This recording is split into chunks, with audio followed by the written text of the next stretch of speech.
everybody. Sorry we're a couple of minutes late. A customer overheard me talking and recognized my voice. When I'm not on TV, I should probably talk in a Canadian accent. Hey everybody, I'm Canadian. That was really good. Was it? There you go. I've only been here for 30 odd years. I would hope I can, but I'm not very, I can do a Scottish accent. Can you say sorry? Sorry.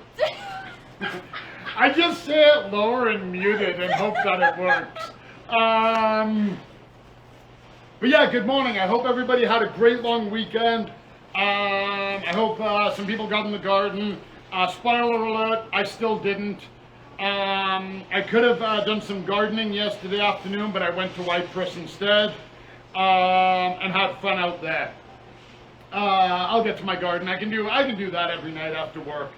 So I'm not too worried about that. Now I know some people, I've spoken to them, and they put their gardening off.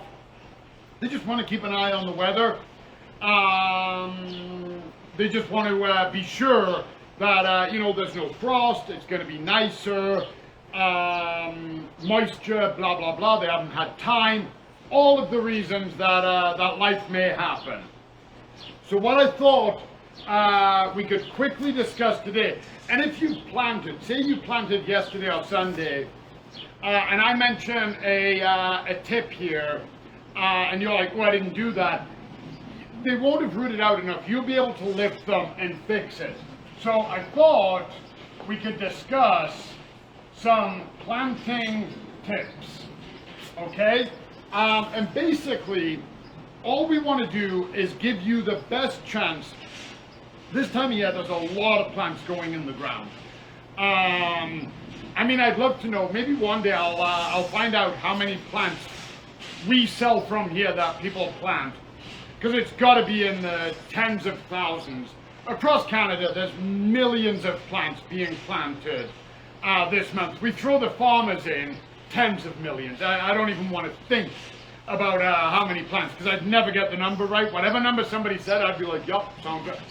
180 million, I'd be like, well, that sounds low. It's literally that many. Especially if we would think about it, if you included grass seed and sod as plants, I mean, you could be in the billions. But anyway, that's not what we're talking about. I'll stay on track. So, at the risk of beating a dead horse, the first thing that you have to consider when you're planting is your soil. If your soil isn't amended and you're planting into tired soil, soil filled with weeds, compacted hard clay soil that hasn't broken up and packed around the roots properly, your plants are going to have a bad time. You really want to make sure that soil it's light enough and floofy enough that it crumbles nicely in your hands, but it's firm enough that when you plant and you backfill around, that the plant isn't falling over. I've seen people do that where the soil is so loose. It's basically mostly peat moss or perlite or, that really lightning agent's coir. And they put the plant in and it's barely standing, and you're like, you want to add some compost, or you want to turn that a bit deeper because you need some weight. You want your soil to be able to hold weight and moisture and really give that plant support. So amending your soil has to be the first thing that any plant is going to need. And then the next, and this is the most common mistake, is the height. And the reason I don't often talk about the width, so I'll get to my tomato in a second. The reason I don't often talk about like how wide your hole should be, as long as it's wide enough to backfill. Obviously if it's bigger, it's easier. But sometimes you're planting and you're planting a whole bunch, you want a statement piece, or you're in a container, or you're next to another plant, or roots, or whatever, a rock, you're planting in a rock garden. I've done all of this. You don't have a lot of room. You're very limited. So I don't really talk about width. As long as there's enough for the plant to go in easily, and you can backfill around, your plant will do fine. It'll figure it out from there. But the depth is very important.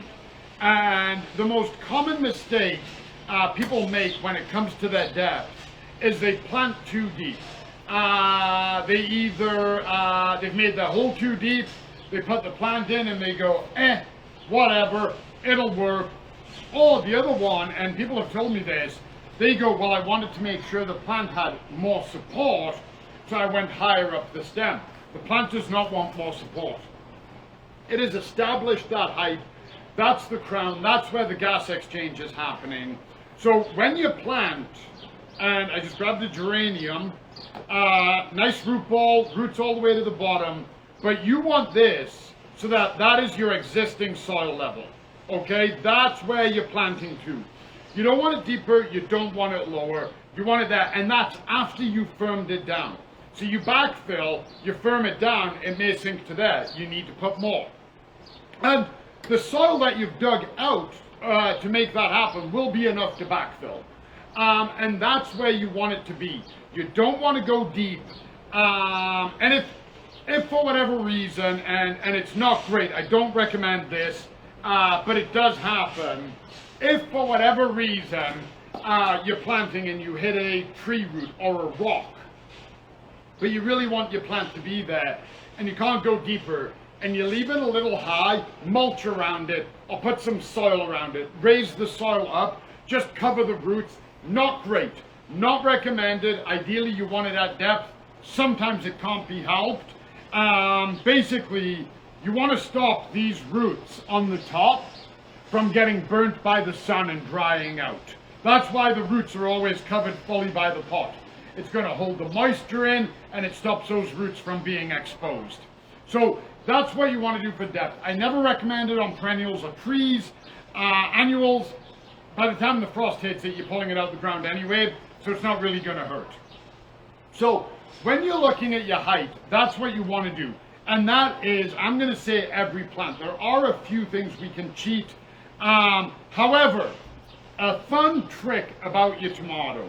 So same thing, loosen it up, support the plant, pop it out, and that's your tomato, okay? You put it in the ground and you make the soil at this height, tomato's gonna be fine. No problem, it's gonna grow, you're gonna get fruit. However, the tomato can be planted deeper. Pop off the lower leaves up to the height you want. So for example, on this one, I would probably leave that leaf there, okay? And I would make my depth that, where my fingers are. And the reason I'll do that is all of the hairs, let's see if I can bring this in close enough, all of the hairs that you see on a tomato plant, they're trichomes. And what will happen is basically they'll go underground and then roots will come out of them. If you stick a stem in water, you can actually see it happen. And you end up with a stronger, thicker root mass. However, it is going to stunt the growth. You are going to shock the plant. Any plant that you pull leaves off and you change the growing system that has already been established is going to go into transplant shock. But the tomato can take it. So it will grow slower. If I take this tomato and another one exactly like it, pull the leaves off one and sink it, leave this one like this. This one will grow taller quicker and it will fruit quicker. The other one will be more stunted. However, the stunted one, the root mass will get way bigger. It'll get bigger, stronger, thicker, and develop more fruit, but it will take longer.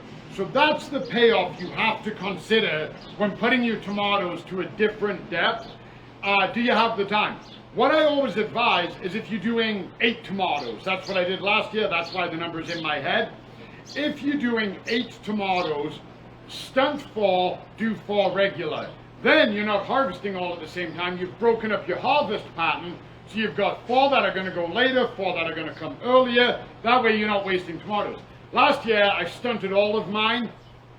I was trying out a new thing, and I wanted to check the growth on all of them, and they were all in the same bed, so I couldn't really be sure they weren't all going to get the same fertilizers.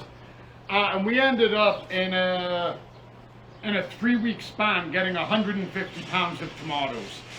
It was a little obscene. We were giving them away, making sauces.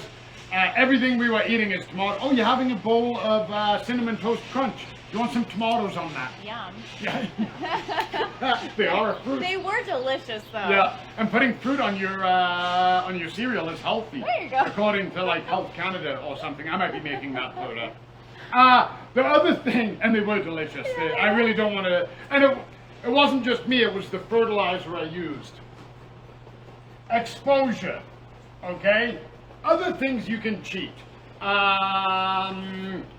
Watering, you can get a plant, you can be like, Mother Nature will take care of it, I'll harden it off, blah, blah, blah. Fertilizer, you're like, my soil's good enough, I don't fertilize. I don't advise that. I water, I fertilize, I do all of that, I play by the book. Maybe you don't. You can't cheat the sun. You really can't. If you have a tomato and you plant it in dense shade, you're not going to have a good time. The tomato's not going to have a good time. So when you're planting, be aware of your exposure always, and just be aware, sun is great, but too much sun can burn. And if you're planting somewhere in the moisture, be aware of your shade. You don't have the sun to dry it out, and too much water, you can start developing moss, you can introduce fungus, that kind of thing. And then one other thing to consider as well, the amount of plants you do, they're going to require maintenance. And the main things they're going to require, I'm not talking about weeding here. I know some people who don't weed. Again, that's fine. I do weed, but I know some people who don't. Hey, to each their own, it's your garden. I'm talking about the essentials, which is water and fertilizer. You want to start a water and fertilizer plan, and you want to stick to it. Make sure your hose reaches all of your plants. If you have a hanging basket, make sure you've got a wand or you can reach it. I put hanging baskets up for people. I'm 6'1". I'm like, yeah, no problem. I can get the hose in there. My mom is like 5'1". She can't. So I have to consider, oh yeah, mom can't do that. So I've either got to get my mom a wand or lower the planter. So you really want to make sure that you can get your watering and your fertilizing, because great, my water wand goes in there, but now how do I fertilize? Because my water wand can't fertilize. So you really want to ensure that you can get your water and your fertilizing done, and in the time limit. You may think, oh yeah, no problem right now. Then it gets a lot hotter outside, everything is growing, and you got to get the kids to soccer, or there's grads, or whatever is coming down the pike that you're going to have to deal with, and you're like, oh my God, I can't not water. It's 30 degrees out and hasn't rained in 4 days. I have to water, but I've got these other things to do as well. So be aware. And then a couple of like really handy tricks. One I love, doesn't matter your trowel. I just grabbed this one off the shelf. Know the lengths of your tools. Okay, so this one, it's about 1 foot. The blade is 6 inches. So now, if I know a plant has to be 2 foot apart, I can go 1, 2, put my next plant here, 2 foot apart. I don't need to measure, I don't need to pace it out, I've got it on this. Something has to be 6 inches deep. If I'm planting my bulbs in the fall, I know that that is 6 inches. I put that in the bottom of the hole, I've got 6 inches.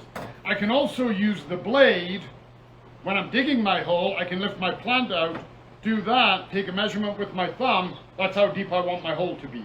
Okay, when I put the plant in, I can lie that across the hole, I'll do it this way. Now I know that my plant is sitting level. So knowing the length of your tool gives you a really good, because it's not an exact science.